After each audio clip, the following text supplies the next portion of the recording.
So Delhi liquor స్కామ్లో జైలుకు వెళ్లిన అరవింద్ కేజ్రీవాల్, మనీష్ సిసోడియా ఇద్దరూ ఓడిపోయారు.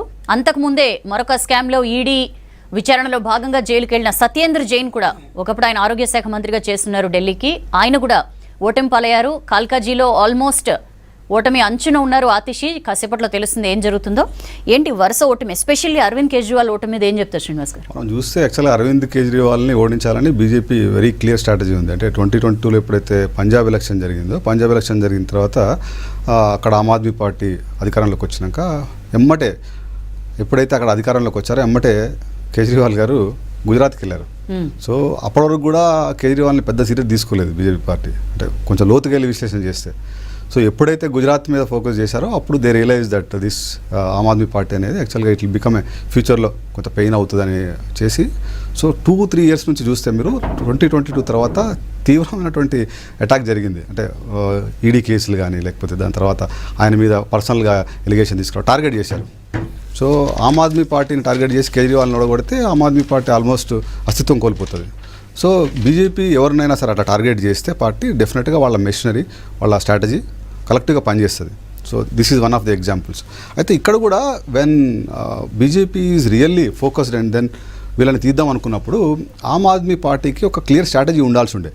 వాళ్ళు ఇప్పుడు ఫర్ ఎగ్జాంపుల్ ఈడీని తీసుకొచ్చారు. ఈడీ తీసుకొచ్చి ఛార్జ్ చేసినప్పుడు ఆమ్ ఆద్మీ పార్టీ కేజ్రీవాల్ దాన్ని ఒక పాజిటివ్గా తీసుకొచ్చి దానికి సమాధానం చెప్పి నేను ఇట్లా చేశాను చెప్పకుండా ఆయన ఎప్పుడు కూడా ఫైట్ మోడ్లోనే వెళ్ళాడు. అంటే టిపికల్ పొలిటికల్గా ఎట్లా ఉంటుందో, అంటే రైవల్ పార్టీ మీద అభియోగం చేస్తే నువ్వు ఎట్లయితే రెస్పాండ్ చేస్తావో అదే విధంగా తీసుకెళ్ళాడు. దీన్ని ఎక్కడ కూడా ఒక డిఫరెన్షియేటర్, అంటే పొలిటికల్ డిఫరెన్షియేటర్ ఎక్కడ కనపడలేదు. మనం చూస్తే కామన్ మ్యాన్గా చూస్తే, కామన్ పబ్లిక్గా చూస్తే ఈయన కూడా అందరు పొలిటికల్ పార్టీ లాగానే బిహేవ్ చేశాడు కదా. సుప్రీంకోర్టు గైడ్లైన్స్ ఇచ్చింది, అది ఇంప్లిమెంటేషన్లో ప్రాబ్లం అయింది.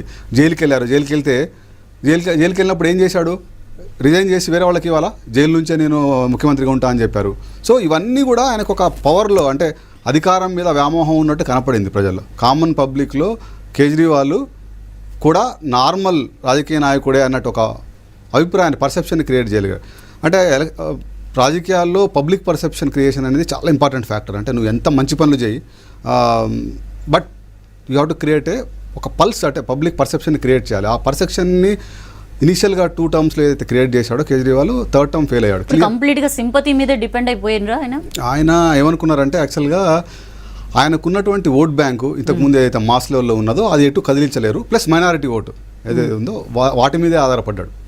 సో అది అక్కడ బ్యాక్ ఫెయిర్ అయింది, క్లియర్గా అర్థమైంది. ప్లస్ ఆయన స్ట్రాటజీ ఆయనకే ఎదురుకొట్టింది. ఏమనంటే 10 lakhs ఇవ్వాలి.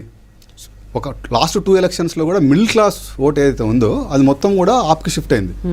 ఎడ్యుకేటెడ్ మిడిల్ క్లాస్ ఓటర్ కూడా వాళ్ళంతా షిఫ్ట్ అయింది. ఆ ఓటర్ మొత్తము ఆయన స్ట్రాటజీలో ఆయనే ఫెయిల్ అయ్యాడు. 10 lakhs ఇవ్వాలన్నాడు, 12 lakhs ఇచ్చారు. BJP is very clear. So ఇతను అబ్జర్వ్ చేస్తే లాస్ట్ 1-2 yearsలో అబ్జర్వ్ చేస్తే ఆమ్ ఆద్మీ పార్టీ చేసినటువంటి ఎవ్రీ స్ట్రాటజీ ఫెయిల్ అయింది.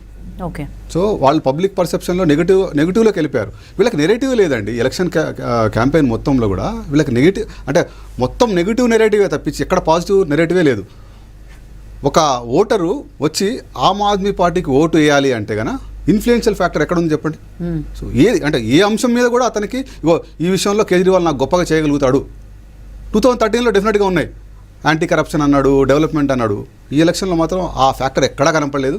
బట్ స్టిల్ కొంత గ్రౌండ్ లెవెల్లో, కొంత గ్రాస్ రూట్లో ఉన్న పట్టు వల్ల ఆ సీట్లు కూడా 20 కూడా వస్తున్నట్టు కనబడుతుంది. ప్లస్ మైనారిటీ ఓటు, ఆ కన్సాలిడేషన్ ఎక్కడైతే ఉందో దానివల్ల జరుగుతుంది. బట్ ఓవరాల్ స్ట్రాటజీలో చూస్తే కూడా ఆమ్ ఆద్మీ పార్టీ లాంటి రీజనల్ పార్టీకి ఇది ఒక మంచి లెసన్. ఎందుకంటే ఎప్పుడు కూడా ఎక్కువ ఊహించుకోకూడదు. ఇప్పుడు మన స్థాయిని మించి మనం ఊహించుకుంటే కన్నా this is what it happens. అంటే ఏం చెప్దాం అనుకుంటున్నారు ఓటర్స్? ఇక్కడ మన దగ్గర టీఆర్ఎస్, ఇప్పుడు బీఆర్ఎస్ పరిస్థితి చూసినా, అక్కడ కేజ్రీవాల్ పార్టీ పరిస్థితి చూసినా, మీరు ప్రాంతీయ పార్టీలు మన రాష్ట్రం వరకే పరిమితం అవ్వండి, ఓవర్ అంబిషియస్ కావద్దు, ఇట్లాంటి సంకేతాన్ని ఏమైనా మనం చూడాలా, లేకపోతే హౌ టు లుక్ ఇట్? డెఫినెట్గా అంటే పార్టీలు డెఫినెట్గా they will do their own చేస్తారు, స్ట్రాటజిక్గా గ్రౌండ్ వర్క్ చేస్తారు. బట్ మనం చూస్తే ఇక్కడ 2014లో నినాదం ఏముండే, యాక్చువల్గా రూరల్ తెలంగాణ మొత్తం కూడా టీఆర్ఎస్ పార్టీకి ఓటేసింది. 2018కి వచ్చేసరికి కూడా ఎలక్షన్ నెరేటివ్ వాజ్ డిఫరెంట్. తెలంగాణని 2014 నుంచి 2018 వరకు కూడా ఒక అగ్రస్థానాన్ని నిలిపారు, గ్రోత్ మొమెంటంలో తీసుకొచ్చారు. సో గ్రోత్ ఓరియంటేషన్ నినాదంలో 2018లో మళ్ళీ పీపుల్ గేవ్ ఏ వర్డిక్ట్.